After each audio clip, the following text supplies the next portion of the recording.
আসসালামু আলাইকুম কুমিল্লাবাসী, আসসালামু আলাইকুম হাসনাত আব্দুল্লাহ ভাই, সবাই কেমন আছেন? আশা করছি ভালো আছেন এবং সুস্থ আছেন। আমরা ইতিপূর্বেই জেনে গিয়েছি যে হাসনাত আব্দুল্লাহ ভাই কিন্তু সে একজন এমপি হয়ে গিয়েছেন। তার মতন একজন যোগ্য নেতাই কিন্তু আমরা চেয়েছিলাম।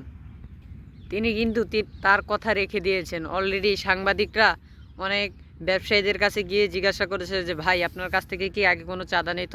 তিনি বলল যে ভাই 10-15 দিন আগে আমার কাছ থেকে চাঁদা নিত, 500 থেকে 600 টাকা করে চাঁদা নিত। এখন হাসনাত আব্দুল্লাহ যখন এমপি গঠন করছে এরপর থেকে আমার কাছ থেকে একটা টাকাও চাঁদা নেয় না। দেখছেন, এমন একজন এমপি কুমিল্লাবাসী পাইছে। কুমিল্লা মানুষের কতই না ভাগ্য। পুরো 65 জেলা, পুরো 64 জেলার মানুষ যদি হাসনাত আব্দুল্লাহ ভাইয়ের মতো একটা করে এমপি পেত তাহলে কতই ভালো হতো, বাংলাদেশ কতই না এগিয়ে যেত।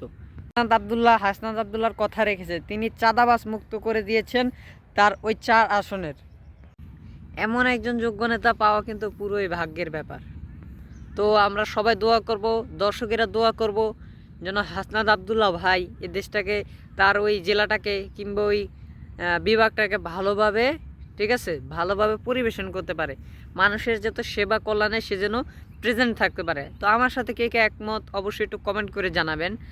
আর অনেকেই ভাবে ভাই আপনি কেন ইউটিউবে ভিডিও বানান? ভাই আমার একটু শখের বিষয়, আমি ইউটিউবে ভিডিও বানাই, কোনো টাকার পয়সার কারণে না। তো আজকের মূল আলাপ আলোচনা এতটুকুই ছিল।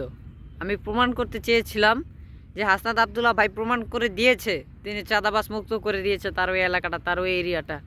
তিনি যখন বাসা থেকে বের হয়, মানুষ যে তার প্রতি কতটা রেসপেক্ট দেখায় সেটা তার ওই এলাকার মানুষেরাই জানে।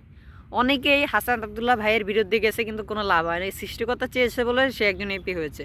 তো আমরা দোয়া করি তিনি যত ভালোভাবে তার ওই এলাকাটাকে শৃঙ্খলা বজায় রাখতে পারে। তো আজকের মূলত এই পর্যন্ত ভিডিওটা। সবার কাছে যদি ভালো লাগে অবশ্যই ভিডিওটাকে শেয়ার করে দিবেন, একটা লাইক একটা কমেন্ট করে দেবেন। তো সবাই ভালো থাকবেন, সুস্থ থাকবেন। দেখা হচ্ছে নতুন আরেকটি ভিডিওতে। আসসালামু আলাইকুম রহমতুল্লাহি ওয়া বারাকাতুহু।